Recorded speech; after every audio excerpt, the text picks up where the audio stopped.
1 Kings chapter 22 and verse number 41. Kung nanasa, amen? Tanamanindog palaw para sa pagbasa pulong sa Diyos. Ampura para sa akong Bisaya karon.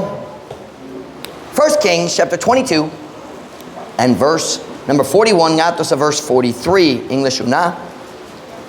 Bisaya ikaduha. And Jehoshaphat, the son of Asa, began to reign over Judah in the 4th year of Ahab, king of Israel. Jehoshaphat was 35 years old when he began to reign. And he reigned 25 years in Jerusalem, and his mother's name was Azubah, the daughter of Shilhi. And he walked in all the ways of Asa his father. He turned not aside from it, doing that which was right in the eyes of the Lord. Nevertheless, the high places were not taken away. For the people offered and burnt incense yet in the high places. Bisaya. Og si Jehoshaphat, ang lalaki na anak ni Asa, misugod sa paghari ibaba sa Judah, diha sa upat katuig ni Ahab, hari sa Israel. Si Jehoshaphat, katluan og 5 katuig ang pangidaron sa diha nga siya misugod sa paghari. Og siya mihari og kauhaan og 5 katuig diha sa Jerusalem. O ang ngalan sa iyang inahan mao si Azubah, ang babaeng anak ni Shilhi. Og siya milakaw diha sa tanan mga dalan ni Asa nga iyang amahan. Siya wala mitipas gikan niini. Kinsa man sa bulong tipas? Mitipas means magliko gikan sa saktong dalan, di ba? Siya wala It's raining flyers over there. Siya wala mitipas, I lost my place.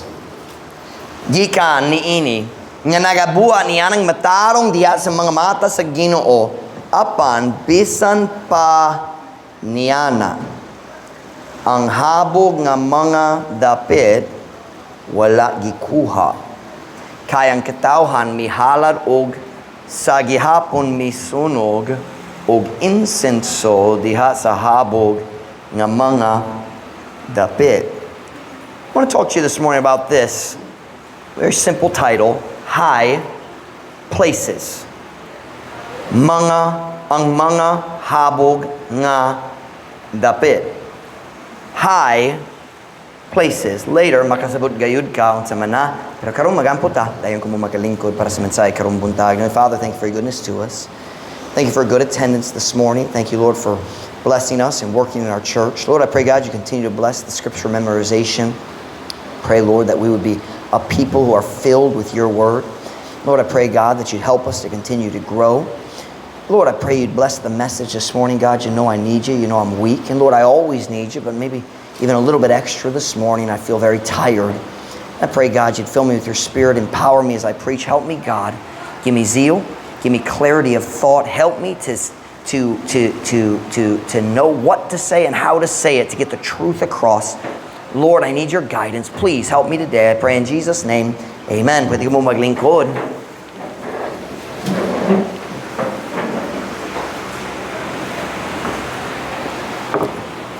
Jehoshaphat was a good king. Maayong hari siya. Naidaghang dautang hari diya sa gingharian sa Judah o sa gingharian sa Israel diya sa Biblia. Pero si Jehoshaphat, siya ang usa sa mga maayo nga hari diya sa kingdom of Judah.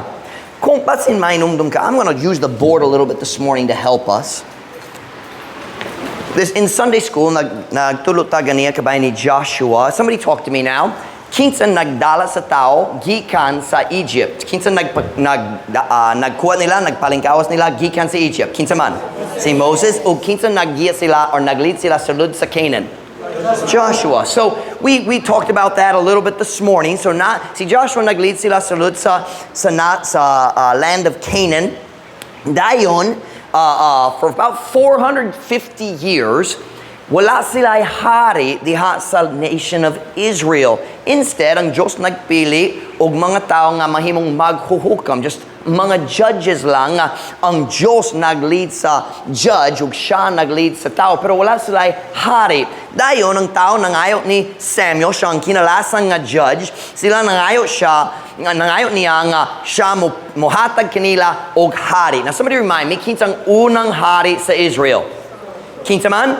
Si King Saul. So the first king of Israel, right now it's called Israel, the nation of Israel. The first king was Saul. Saul. Dayon, si Saul wala nagtuman sa Diyos, so ang Diyos nagpili sa lain ta nga mahimong hari. Kinsa man gurang sunod hari si King David, sakto gyud. So si Paul gipuli ni David imbisa anak ni Saul nga si Jonathan. So si David siyang tao subay sa kasing-kasing sa Diyos. Dayon si David na anak, kinsa ngalan niya? Solomon. Ug siyang ikatulo nga hari sa Israel. Solomon. Dayon sa katapusan sa kinabuhi ni Solomon, nag-backslide siya, nagbiya siya sa Diyos, nag-start siya, nagsimba og mga Diyos, naghimo siya sa mga larawan, mga idols, mga statua, og nagbiya siya sa Ginoo. Dili na siya faithful sa Ginoo, pero ang Diyos wala balik na. My mind's a little slow. Tungod sa sala ni Solomon, human sa iyang kamatayon, ang Diyos nagpabahin sa nasod sa Israel ug sila nahimong duwa ka gingharian. The northern kingdom had 10 tribes. The northern kingdom sa north, kung kini ang nasod sa Israel, so nabahin dere, kini ang bahin, okay? Ang northern kingdom kini gitawag Israel.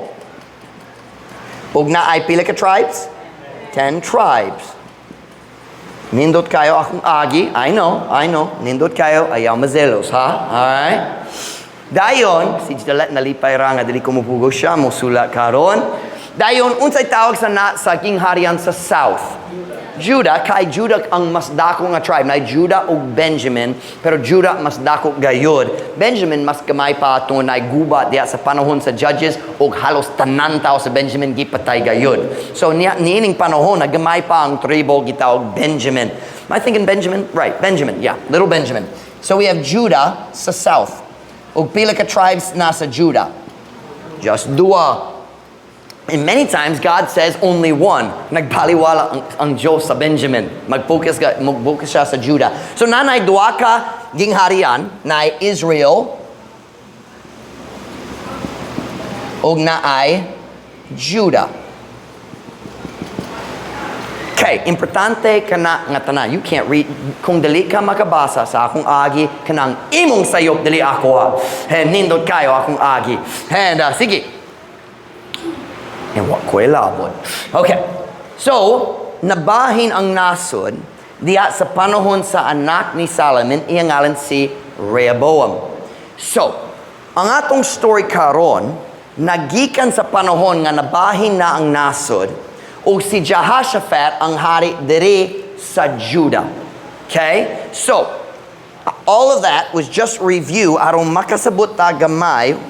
This is gonna fall. Makasabot ta gamay sa background sa story. So, Jehoshaphat was the king of Judah. The king of where? The king of Judah. Nabahin na ang nasod. Na duwa ka gingharian. Na Judah dere. Og si Jehoshaphat ang hari sa atong story. Sa nasod sa Israel. Somebody remind me, pila ka mayong kings ang naa diha sa gingharian sa Israel sa north. Can anybody tell me how many good kings were in the northern kingdom human sa pagkabahin? Wala. There was not one good king in the northern kingdom. When I divided it over here, remember that? Dito sa north, wala. What do we say? Wala ra ni usa. I mean, none. No good kings. Pero Judah, na pipila nga mayo, pipila nga dautan, balik-balik sila. Usahang amahan, butan, ug yang anak dautan. Usahang amahan dautan, yang anak butan. Just depends the situation. So, Jehoshaphat was the king of Judah, and he was one of the good kings. Siya ang uban sa mayong mga hari diha sa Judah. And ang iyang papa pud usa ka mayong hari. Ang papa gitawag Asa. Ug si Asa pud ang mayo, ang butan, ang matarong nga hari sa nasod sa Judah. Ug si Asa ug si Jehoshaphat naghimo sa daghang mayong butang diha sa gingharian sa Judah. They really helped the kingdom. Dayon ang Diyos nag-start, nag-bless sa gingharian sa panahon sa ilang paghari tungod sa ilang pagkamatarong. But what we read in our text verse today is talking about Jehoshaphat. Og diha sa tunga-tunga sa verse 43, nakita na to sa uskapulong nga sad kaayo, makalaluoy. We see the word in English, nevertheless. Bisan pa niyana. Before that, naglista sa mayong mga butang nga gihimo ni Jehoshaphat. Siya nagsunod sa Ginoo. Buotan siya, mayo siya, and then it says, nevertheless. Meaning, bisan na daghang mayo, na problema gyapon. Bisan pa niyana, bisan tanan niya ng maayo gihimo niya, na uska butang nga dakong problema gyapon. It says, nevertheless, the high places were not taken away. Sa Bisaya, apan bisan pa niya na ang habog nga mga dapit wala gikuha. Na unsay pasabot niya na unsa ang mga high places diha sa panahon sa Biblia. Unsa man ang mga high places? When the Bible says high places, what is that talking about? Unsa pasabot niya na? Aron kita makasabot sa kamatuoran ni ining story, kinahanglan ta mo balik sa sinugdanan, kinahanglan ta mo balik sa panahon sa paghari ni Solomon. Turn with me to 1 Kings chapter 11 and verse 6. So, kinsa ang last king nga naghari sa tibok nasod sa Israel? Si Solomon manggod. So si Solomon ang naadere. Siya ang last. Diya sa paghari sa anak, nabahin na ang nasod. 1 Kings chapter 11 and verse 6. 1 Kings 11 is a sad chapter. It's the story of Solomon's fall into sin. Na story kabayan sa hagbong ni Solomon ngadto sa sala. In 2 Samuel 11, si David na hagbong. In 1 Kings 11, si Solomon, iyang anak, na hagbong. There's a little memory help there. Nainumdum mo, si Solomon, anak siya ni David, sa sinugdanan sa iyang kinabuhi, naigumagayod siya sa Diyos, di ba? Pero unsa na ito po sa katapusan sa iyang kinabuhi? Nagbiya siya sa Ginoo. Akong lihis ko ganiya. Niyato siya, nag-start siya, nagsimba sa mga Diyos, kay nagkasal siya sa 1,000 women, na siya dagang nasawa, o ang iyang mga asawa, nagpalayo niya gikan sa Diyos, kay silang tanan ang tigsimba o mga larawan, tigsimba sa mga Diyos. So kana ang situation ni Solomon today. Look at 1 Kings chapter 11 and verse 6. 1 Kings chapter 11 and verse 6. Kung nasa, amen? Amen. And Solomon did evil in the sight of the Lord, and went not fully after the Lord as did David his father. Then did Solomon build an high place for Chemosh, the abomination of Moab, in the hill that is before Jerusalem, and for Molech, the abomination of the children of Ammon. O si Solomon mihimo og dautang diha sa pananaw sa Diyos. Sa Ginoo. O wala minunot sa hingpit sunod sa Ginoo. What's minunot? Nunot? Sunod? Wala minunot sa hingpit sunod sa Ginoo. Ingon sa gibuha ni David nga iyang amahan. Verse 7. Unya mitukod si Solomon og usa ka habog nga dapit alang ni Chemosh, ang dulumtanan nga iya sa Moab, diha sa bungtod nga anaa at bang sa Jerusalem. O galang ni Molech ang dulumtanan nga iya sa mga anak sa Ammon. Sa diha si Solomon nagbiyat sa Ginoo. Nag-start siya nagsunod sa mga false gods, mga Diyos nga gisimba sa iyang mga asawa. O iyang gisulti, ang Biblia nagyon dere nga si Solomon nagdesisyon nga motukod sa high place. Alang ni Chemosh, dayon ang lain para ni Molech. So nagtukod siya sa high place. So unsa idea dere? Kung na ay mountain range, Pastor Mike can't draw, okay? Kung na ay mountain range, diya sa panahon sa Biblia, ang mga pagano, ang mga tao nga wala kaila sa tinuod Diyos, for some reason, sila nagsimba sa ilang mga Diyos dito sa mga lugar nga habog. They would build shrines up in the mountains nga taas man. So the high places are talking about worshiping false gods. Kanang mga lugar, that's a terrible mountain range, pero sila mutukod sa ilang mga shrine, just like here in the Philippines, ang tao mutukod sa mga shrines, di ba? Na dito sa India po, nasa Thailand, lain-lain lugar, sila mutukod sa mga shrines. Dagang balay, dari sa dapitan, na shrine ni Mama Maria dito sa corner, di ba? What is that, esquina? In the corner? Esquina? Na dito sa esquina. It's a shrine, di ba? That's what these were. The high places were built in the mountains, up high, tungod kana ang lugar. That's the last time I'm ever going to try to draw mountains. Dili gayud pag-usab, pagkaulaw. Ayaw mo katawa, ayaw pagkatawa sa akong drawing. Or ako mo tawag nimo, ikaw na lang. And kinsa hanas mag-draw? Pagkakon. Jade, kabalo ba? Akopyado ka. Ang tanan akopyado, maka-drawing. And so Chemosh was the idol, the main false god. I lost my place. Where? What group were they? Nawala ko. I can't find it. Chemosh, hold on. Moab, and Molech was Ammon. So, it says here, he built high places, meaning mga shrines diha sa bukid, mga lugar nga gitukod para sa katuyuan nga mosimba og Diyos. Can I say it that way? Shrine. Gitugyan, ang lugar nga gitugyan nga to sa pagsimba sa Diyos. And Solomon, who used to love God, sa una ay gumagayod siya sa Ginoo, karon nagtukod siya sa mga shrines. And I would like to just point out in passing, what does God call those idols? Did you all see the word? Then did Solomon build an high place for Chemosh, the abomination of Moab, in the hill that is before Jerusalem, and for Molech, the abomination of the children of Ammon. Ang pulong abomination sa Bisaya, dulumtanan. Unsang Diyos naghuno-huna kabahin sa mga larawang nga himuon sa tao para sa pagsimba or para sa religious nga katuyuan. He says it is an abomination. Dulamtanan. Now you listen to me. God never changes. O kung naay kung naay larawan dito sa Hindu templo or dito sa Katolika or sulod sa imong balay, dulumtanan gihapon diha sa pananaw sa Diyos. Christians don't worship idols. You say, oh, mag-focus lang ko sa Ginoo. God says, I don't want you to have the image in your house. It's cursed. Ang Diyos nagtawag sa mga larawan, tinunglo. He said, don't bring it in your house. Aron imong balay, dalit mahimong, what's the word? Tungloon pod.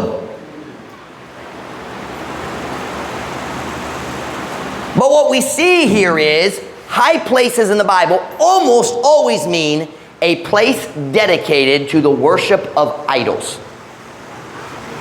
So kita makasabot, that is a problem. Da akong problema, but look who started it. Solomon. Si Solomon nag-start ang problema, nagtukod sa mga shrines para sa pagsimba o Diyos. Dayon, si Solomon namatay. Nabahin ang gingharian. Kinsa ang anak ni Solomon na himong sunod hari? Kabalo ba? Rehoboam.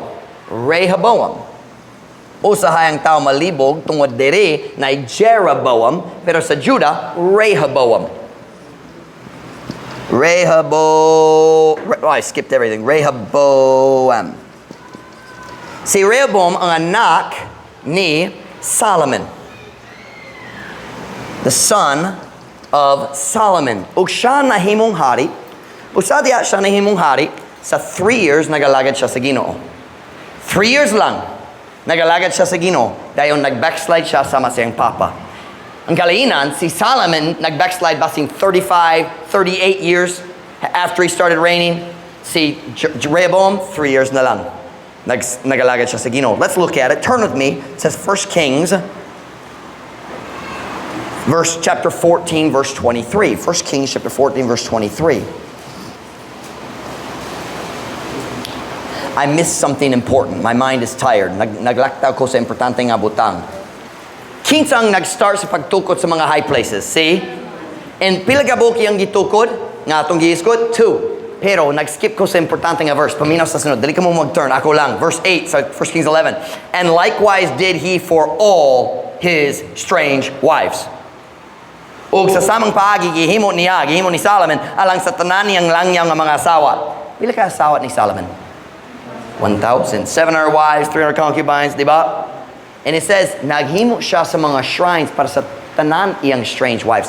Pila ka buki ang gihimo? Murag dalit mo sa 1,000, kaya dalit silang tanan, lahin-lain ang nasod. Pero daghang yun! Daghang yun ang mga shrine gihimo ni Solomon. Dayon, mobuta sa kinabuhi ni Rehoboam. 1 Kings 14:23.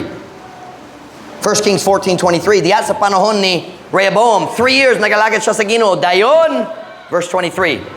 For they also built them high places and images and groves on every high hill and under every green tree. Kay sila usab mitukod kanila og habog nga mga dapit og mga larawan og mga kakahoyang pang-Diyos diya sa matag habog nga bungtod ug ubos sa matag berde nga kahoy. So si Solomon nag-start, si Rehoboam nagpadayon. Naghimo nining mga lugar para sa pagsimba og Diyos. Dayon si Rehoboam na anak gitawag Abijam.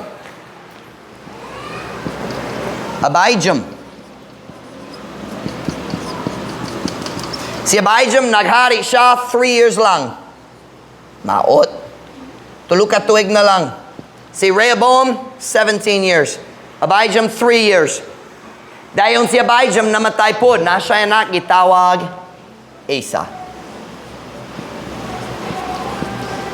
Anybody remember that word Asa? Akong gihis ko ganiya? Siya nga amahan ni Jehoshaphat. So look here. Si Asa, siya ang apo ni Rehoboam, ang anak ni Solomon. So watch now, si Solomon nakasala nagtukod sa mga high places aron magsimba og Diyos. Si Rehoboam naisama siyang papa. Si Abijam naisama ni Rehoboam. Pero sa diat niabot ni Asa, nakakita siya sa kadaot nga nagikan sa sala sa mga amahan ug nagdesisyon siya, akong maglahi.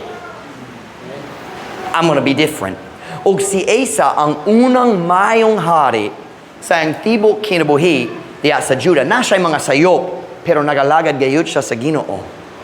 Og si Asa, siya ang unang hari nagdesisyon, ang nasod sa Israel, mosunod sa Ginoo, pag-usap. Maglantaw ta sa kinabuhi ni Asa, asamanta. 1 Kings chapter 15 and verse 11. 1 Kings chapter 15, verse 11. Mag-Bible study ta karon. Nakaapas pa ninyo, okay na ba? Is that the right word? Nakaapas? Keeping up? 1 Kings 15:11. Kung nasa, amen? And Asa did that which was right in the eyes of the Lord, as did David his father. Kinsa man si David? Siyang amahan ni Solomon. So si Asa, wala siya nagsunod ni Solomon, wala siya nagsunod ni Rehoboam, wala siya nagsunod ni Abijam, siya naglanto, kanay kumay sama ni David. Ug si Asa mahimok niya nang matarong diha sa mga mata sa Ginoo ingon sa gibuhat ni David nga iyang amahan. Human sa 17 years sa kadauta, nainumdum mo tungod, well actually more than that, tungod nakasala si Solomon. Pero ang 3 years nagalagad siya sa Ginoo, then 17 years ang tanan. So anyway, 17 years, dugay na. At least 17 years ang nasod sa Israel nagsimba diya sa mga high places and diya sa panahon ni Solomon pod. So dugay na gayud, kalit lang na bagong hari. Si Asa nagingon, moalagat ta sa Ginoo. O naghimo siya sa dagang mayong butang diya sa iyang nasod. Look at verse 12, unsa ang gihimo? And he took away the Sodomites out of the land and removed all the idols that his father had made. Ug iyang gipapahawa ang mga Sodom nun gikan sa yuta ug gikuha ang tanan mga Diyos nga gihimo sa iyang amahan. Kinsa nakasabot sa pulong Sodomite? Sodom nun. Does anybody know the story of Sodom and Gomorrah? Ang duha ka syudad nga gihukman sa Diyos sa fire and brimstone. Unsa ang dakong sala sa Sodom and Gomorrah? Homosexuality. Pagkabayot. Nainumdum ang Diyos nagpadala sa duha ka anghel aron mukuha nila ug ang tanan lalaki sa syudad nagpalibo sa balay aron maglugos sa duha ka angel. Kuno sila nga tao gayud. They were homosexuals. Wicked, violent homosexuals. And God, the rest of the Bible, kung ganan siya mo story kabayan sa mga homosexuals, mugamit siya sa pulong Sodomites. Sodom nuns. It means homosexual. O unsa gihimo ni Asa sa diha siya mahimong hari, iyang gisulti, bawal na ang pagkabayot diri pwede. It uses the word pahawa sa Bisaya. To me, the English isn't that clear. It says in the English, took away the Sodomites. Basin pahawa, basin patyon. Dali klaro ka na para nako. I'm not sure pahawa. I think it means patay. He took away the Sodomites. Dayon natangtang niya ang mga idols nga gihimo diha sa Jerusalem, diha sa mga syudad. Naghimo siya sa dagang mayong butang. Tanang verse 13. Padayon ta. And also, this is courage. Not siya kay isog. And also, Maaka, his mother, even her, he removed from being queen because she had made an idol in a grove. And Asa destroyed her idol and burnt it by the brook Kidron. Ugusab si Maaka nga iyang inahan, bisan siya iyang gitangtang gikan sa pagkarayna tungod kay siya mahimo og uska Diyos diha sa uska kakahoyan pang Diyos og si Asa mipulpog sa iyang Diyos og misunog niini duo sa kapa sa Kidron.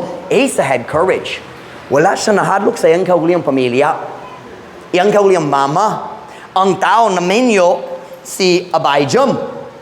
Yung kaugalingong mama, namatay na si Abijam, si Asa ang bagong hari. Yung gisulti, dali sa among harian mo, wala ka ta sa Ginoo, dali na karay na kung kaya ikaw nagsimba og Diyos.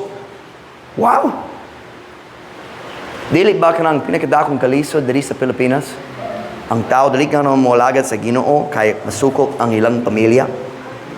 Kinahanglan og kaisog na mawalagad sa Ginoo. It takes courage. It takes courage. You have to stand up to your family and say, wakoy labot, unsang among kaagi, katolik ka sa una, pero nakatuon ako sa Biblia, and I'm going to follow God now. It takes courage. He had courage. He did a lot of good things, but look at verse number 14. But the high places were not removed. Nevertheless, Asa's heart was perfect with the Lord all his days. Apan ang hapog nga mga dapi wala gikuha.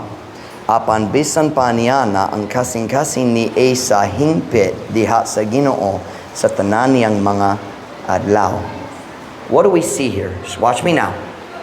Si Solomon nagtukod sa mga high places. Si ang lugar nga makasimba og Diyos. Si Rehoboam nagpadayon niya na. Si Abijam nagpadayon niya na. Si Asa niabot. Dali na tamo simba og Diyos. Mawalagat ta sa Ginoo. Nagguba siya sa tanan larawan sa lud sa syudad. He dealt with the sin inside the city. But he never went outside the city and dealt with the high places. He said, dali na tamo gamit niya na. Pero wala siya nagguba niya na. Are you with me this morning? Nahibilin. Can I say nahibilin? Nahibilin niya or siya? Nahibilin siya. Nabilin niya? Ano man? Nabilin niya ang mga high places. Dili na gamiton, pero nabilin gyapon. Gipasagdaan, pero nagyapon. Watch now. Nagyapon ang oportunidad para sa taong nga mobalik sa pagsimba o Diyos. He forsook the sin, but he didn't destroy the opportunity to go back. Am I making sense to you? Wala siya naguba sa oportunidad nga mobalik sa sala. He probably thought, walay tao mo gamit niya. Ang nasod mo, sunod na ko. Walay tao mo gamit. Pasagda lang. Just leave it there. It'll be okay. So during the reign of Asa, the high places were forsaken but not destroyed. Gipasagdaan pero wala giguba. Ug ang oportunidad sa pagbalik sa pagsimba og Diyos na ara gihapon. Now, no doubt, diya sa panahon ni Asa, many of the high places began na hinahinay na hugno, na daot, kung dali gamiton, dali mag-atiman, hinahinay madaot ang building, di ba? Murag na hugaw, na daot, murag na ay mga hayop, kinabuhi na, salud sa mga shrines, sa Diyos sa una. Pero nagyapon. Dayon, si Asa namatay. O kinsang anak ni Asa, ang atong pagwali karong buntag, kabahin ni Jehoshaphat.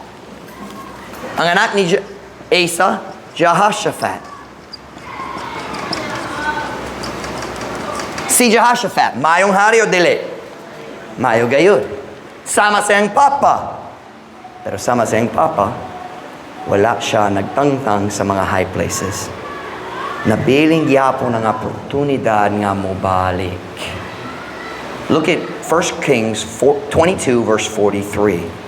We've come back to our text verse. It's a long introduction for a short sermon. Mubo ang mensahe, taas ang introduction.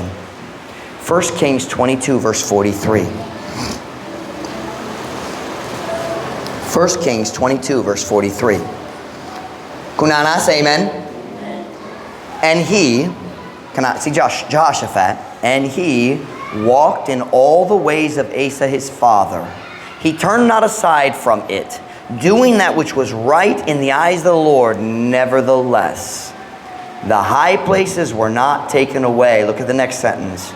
For the people offered and burnt incense yet in the high places.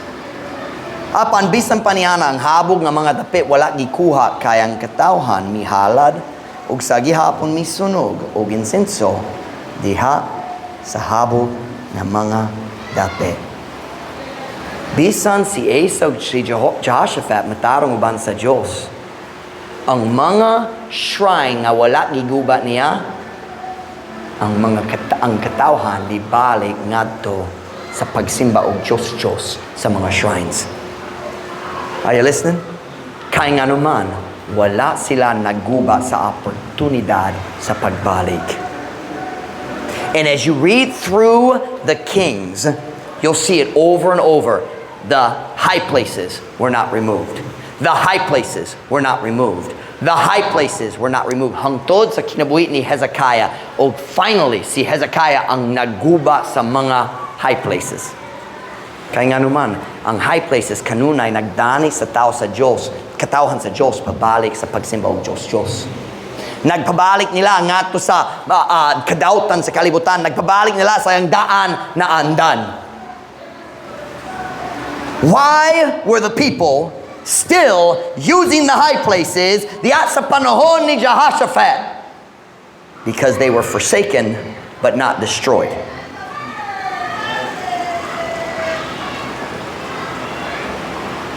Tungod sa failure ni Asa and Jehoshaphat sa pagguba sa oportunidad, ang katawhan ni balik sa kadautan. They were good kings. Sila matarong uban sa Diyos sa tibok kinabuhi. Pero ang ilang tigsunod, ang naguba diha sa sala. So what's the message this morning? If there is an opportunity, watch. Let me say it this way.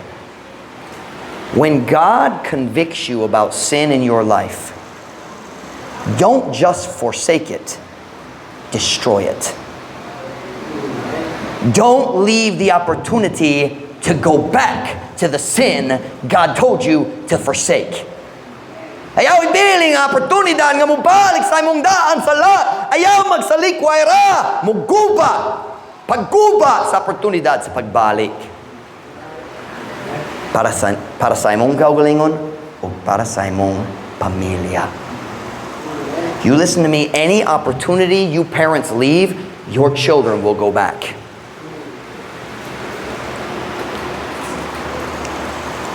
Ang dakong rason nga ang tao mag-backslide tungod sila magpabilin sa oportunidad na mubalik.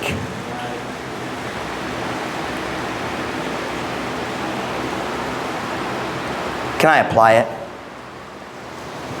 Panaglita ng Diyos mag-convict sa, magtunog sa imong kasing-kasing, kabayan sa imong daghang friends sa Facebook na dautan o kanunay ka mo kita sa kaugawan sa Facebook. So, ikaw mag-create sa bagong account. Pero delete ka mo, delete sa daan account kay basing ganahan ka mo balik pohon-pohon. Isn't that the way we think? Diba? How about this one? God convicts you tungod nag-chat-chat ka sa mga taong inappropriate conversations with the opposite sex. Wala imong nag-chat-chat sa mga tao, wala ka na minyon nila, pero inappropriate conversations. So you say, delete na ko mag-chat nila, but you don't block them. You don't unfriend and block them. God convicts you, ang Diyos magtunog sa imong kasing-kasing kabayan sa kalibutan hong nga music. So you delete almost all the songs off your phone, but you leave your favorite too. Kaya nga adlaw padulong basi ma-discourage ko ganan ko maminaw gyapon. You leave the opportunity to go back. And you listen to me, if the opportunity is there, you will go back. Tungod ang bad day mo, but sa imong kinabuhi, nga ma-discourage ka, nga maluyahon ka, diya sa imong Christian life, o diya sa panahon sa kaluyahon, mubalik ka.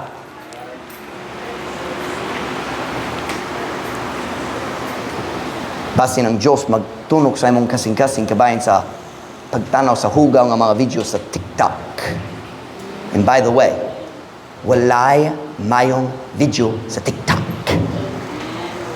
So ikaw mag-decision, delete na ko magbantay nini mga daotang video. Pero delete ka mag-delete sa app gikan sa imong phone. 3 days later, nagbantay gihapon, di ba? Kaya nabilin ni mo ang oportunidad sa pagbalik. Ang Diyos mag-convict ni mo kabayan sa daotang TV shows na ikaw magbantay diha sa balay or diha sa balay sa imong silingan. O ikaw mag-decision, dali na ko magbantay ni Ana. Pero nagyapon ang TV sa loob sa imong living room. Magbantay ra ko sa news na makakasa imong kaugalingon. Muato gyapon ka sa silingan, wa kay TV kay pobre, pero muato gyapon sa silingan nga nay TV kanunay magandar. Dili ko mo bantay sa kaugawan, yes you will. Nabili ni mo ang oportunidad nga mobalik.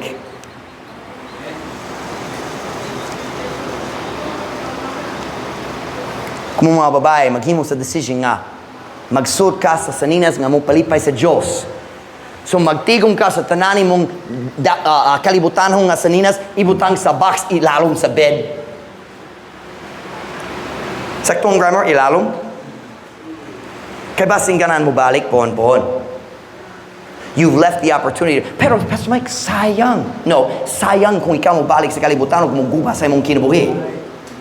Sayang kung imong mga anak madao tungod sila nakakita sa pagpagkaroon ingnon diya sa ilang kinikanan. You're leaving an opportunity to return. Uban ninyo, makanunayon, maglusod ka sa pagtintaw, sa pagbantay o kahugawan diya sa YouTube o Facebook. Ikaw maghimot, dili na ko magbantay niya na, pero di yun ka mag-delete sa app gikan sa imong phone. You left the high places out there. Dili na yun ko maghimot niya na. 3 days later, nagsaka ka gihapon, balik sa high place. Kabalo ka nga tinuod? I got a solution for you. If you can't control what you watch on your phone, uninstall all the video apps and install the Bible memory app instead.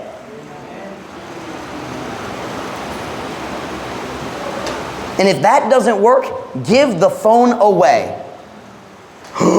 Mamatay ko. I promise you, dili ka mamatay. Naay panahon ng tao, walay cellphones. sa akong kinabuhi. Wala ko'y cellphone hangtod 21 na ako. Hapit na magpa-engage ni Ma'am Ruth. So nagpalit ko og cellphone. Tungod nagplano ko sa among engagement. Kinanog cellphone para sa akong plano. Kamo nga mga dakog, kabalo nga tinod. Namoy cellphone sa diya bata pa ka? Wala. O buhi pa ka. O sa kamatuoran, mas malipay ang gayud kamo sa inyong panahon kaysa bata karong nga na non-technology. Cell phones don't give joy. They give pleasure but no joy. Naay kalingawan pero walay kalipay. Si Asa o si Jehoshaphat, silang mayong ang mga hari, pero naay uska sayo. Nagsalikway sila sa high places pero wag gyud giguba nila. And guess what? Ang ilang mga tigsunod mibalik. See, the problem with us is we think, I won't go back. And maybe you won't, but your kids might.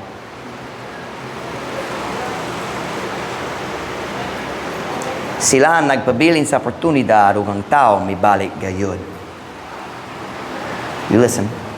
Any opportunity you leave in your life, one day you will go back. So I have a question. Nag-apply ko sa pipila lamang. Pipila lang di-apply na ko. Because I don't feel like I can possibly apply to every situation, but I feel like there's something today that I've forgotten. So let me ask you. Unsa ang high place diya sa imong kinabuhi? Unsang butang nga kanunay magdani nimo pabalik sa imong daan kinabuhi? Destroy it. Get rid of it. It's not worth it. It's not worth it. Are you listening, Beth? True story. Sa diya bago pumi diri sa dapitan. Murag among first year diri. No, second year man tungod na nasa bagong building sa Banonong Crossing. Na ay professional man diri sa dapitan. Kung ako magsulti sa ngalan sa iyong pamilya, kabalo ka diretso sa pamilya.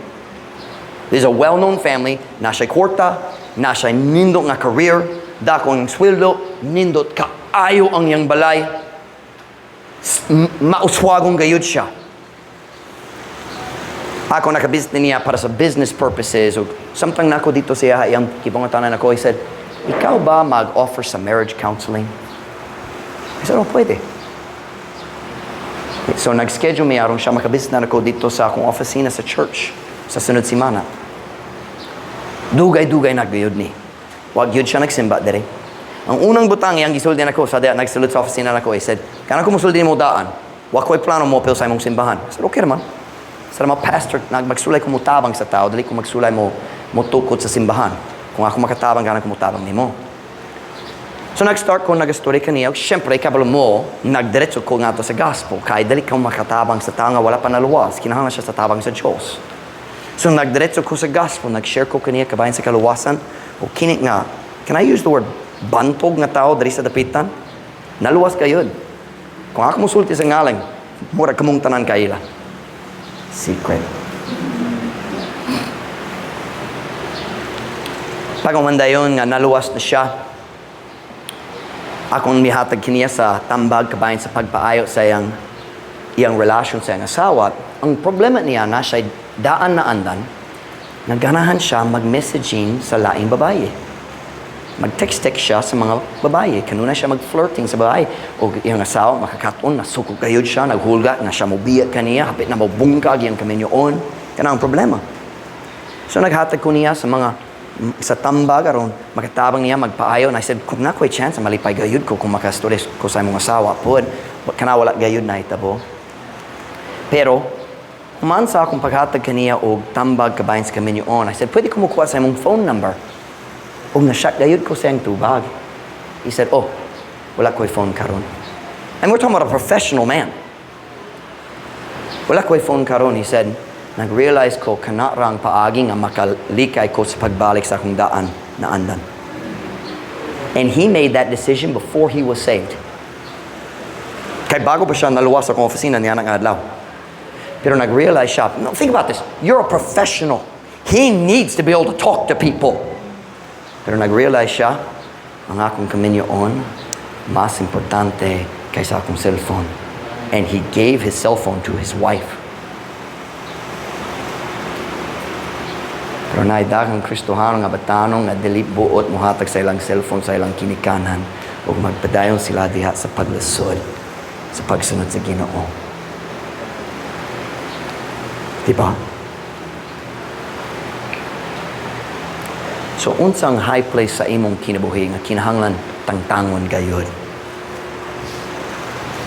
Say, Pastor Mike, my phone pulls me into sin. I have a simple solution.